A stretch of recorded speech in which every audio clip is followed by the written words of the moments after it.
Bismillahirrahmanirrahim. Demikian pula disebutkan oleh para ulama,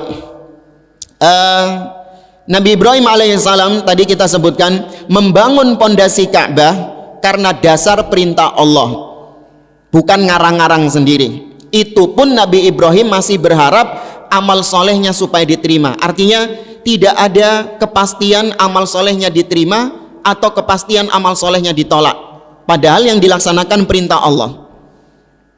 Nah, apakah orang-orang yang berbuat bid'ah masih saja pede amalannya diterima sama Allah?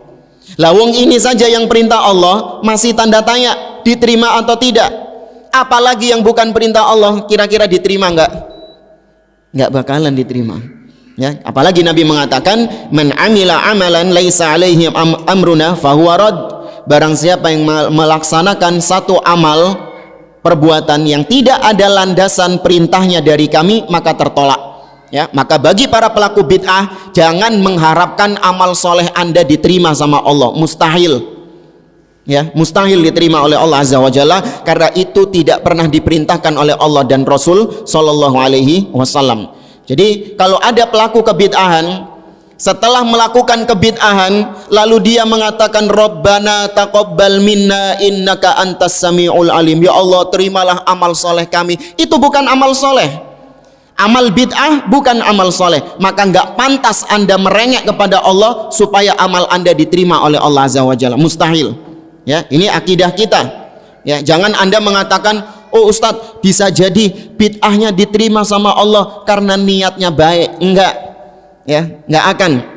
Ya, niat baik itu harus dilandasi dengan contoh dari Nabi SAW. Kalau cuman sekedar niat baik, itu sudah menunjukkan dia diterima oleh Allah Azza wa Jalla, meskipun perbuatannya nggak sesuai dengan Nabi. Maka berapa banyak amal-amal yang perbuatan-perbuatan yang niatnya baik tapi caranya salah, itu harus kita katakan diterima juga. Contoh misalnya pencuri. Ya, pencuri ketika mencuri niatnya baik, buat apa? Menafkahi keluarganya, kan gitu. Apakah pencurian itu juga diterima sama Allah? Nggak akan. Ya, orang mungkin berzina, ya, menjadi pelacur misalnya, kalau ditanya, ya, niatnya untuk menafkahi keluarga. Koruptor niatnya untuk berinfak, bersedekah, ya, untuk bangun masjid, tetap nggak akan diterima oleh Allah meskipun niatnya baik. Ya, niat baik harus disertai dengan ittiba, mengikuti contoh dari Nabi SAW.